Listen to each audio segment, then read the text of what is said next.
Hey everybody, I am here today with the most spooky 3D journal that you've ever seen in your life. So I'm going to take a journal that I bought in Santa Fe last month, and I'm going to transform it into a spooky tome that is just for watercolor. This is such a beautiful little store. If you go to Santa Fe, I highly recommend going to this store. This is watercolor paper in this one, but they also have different kinds of journals. And everything they have is super high quality, sourced from France and Canada and the United States. And I just fell in love with that store. They also have handmade watercolor. So anyway, they're not sponsoring this video. I'm just saying I love this store and I love this little notebook. Now, what I'm going to do to this notebook is make a 3-dimensional bat ornament, basically, to go on top of it. And this is going to be so detailed and beautiful, you're not going to believe it. And it starts with this incredible layering bat die that I'm going to show you how to put together and give you a couple of tips for making your own layering die cut ornaments on top of journals, because this is one of my favorite things to do. The important thing when you're going to follow this technique is to get glue all over the back of the item. So you can see I'm being very generous with the glue.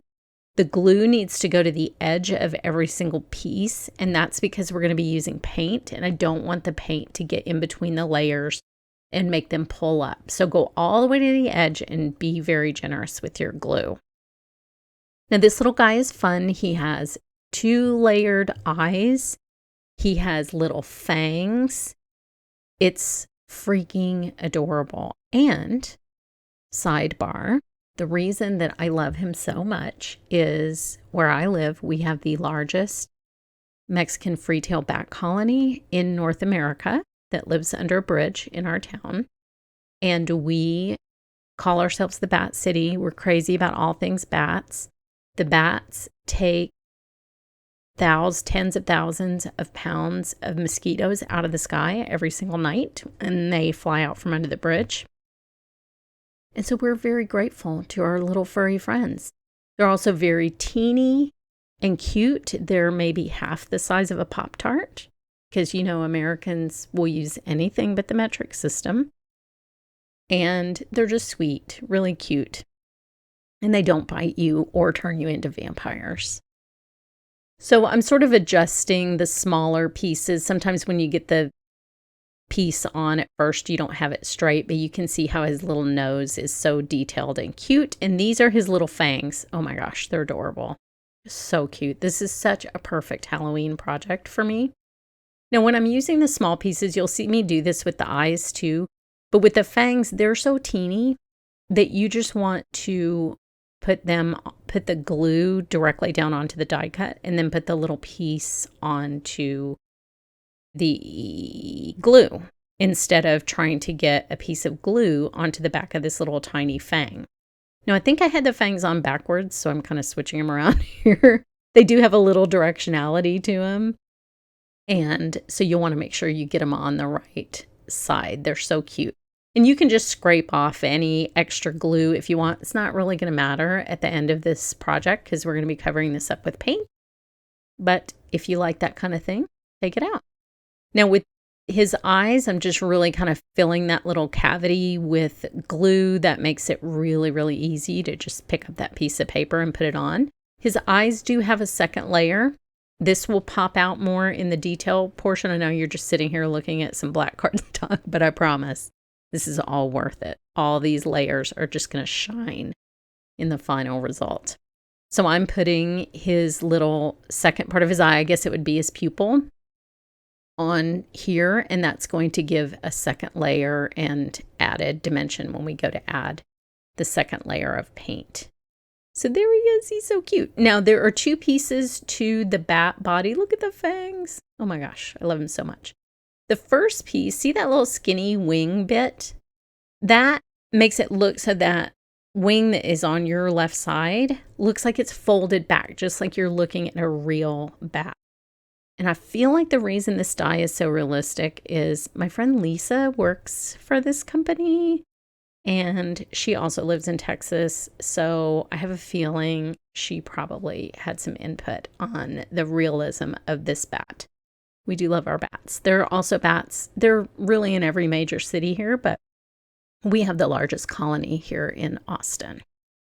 So he's done. He's so cute. Okay, so now I'm going to build the ornament onto the front of the notebook. And don't worry about those words. So the technique that I do will just cover anything up. So it doesn't matter. This could be hot pink and it's going to be black in the end. So don't worry about trying to cover that up first. We're going to cover it up during the process.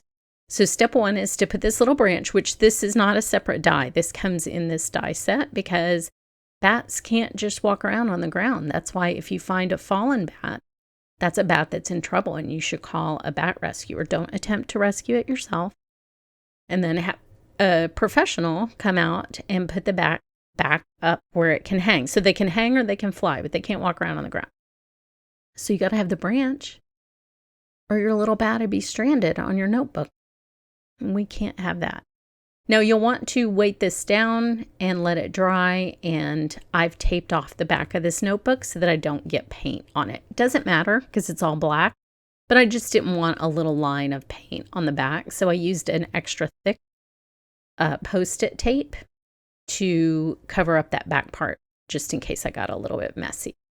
So this will take a couple layers, but you're going to see how the detail of the die develops. I'm just using a foam brush and some black acrylic paint. You can use matte acrylic paint. You can use gloss. This is like a semi-gloss, I guess, acrylic paint. And so if you had any extra little things of glue or whatever that were shiny, it doesn't really matter if you have a little gloss in your paint. You're not going to see that glue. So you don't have to worry about being super perfectionist-y when you're doing this. It's all going to look kind of, I don't know, spooky and fun. And you're not going to notice any of those little details like extra paint, extra glue, nothing. And I'm taking a little sponge and I'm kind of lifting out. The glue tends to puddle around the bat, around wherever there's an edge of a die cut. It puddles up a little bit, and that can make it so that it looks less detailed and stands out less from the notebook. So I try to go back after I've put like a good thick layer of paint where I really want to cover up those words and cover up that bat. And you can even see it there. It's a little bit darker. I just go and kind of lift those out with the cosmetic sponge just to make that a little crisper for the final result of the journal. And I think it really does make a difference. You don't have to do it, obviously. There's plenty of detail on here. Now, if you're going to use a heat gun, use it very sparingly. Heat will bubble acrylic, and I try to always give this warning. So I try to hold mine really far away, make sure it doesn't get too hot. After I've done all this work, I don't want to bubble this and obscure the details of this beautiful little bat die.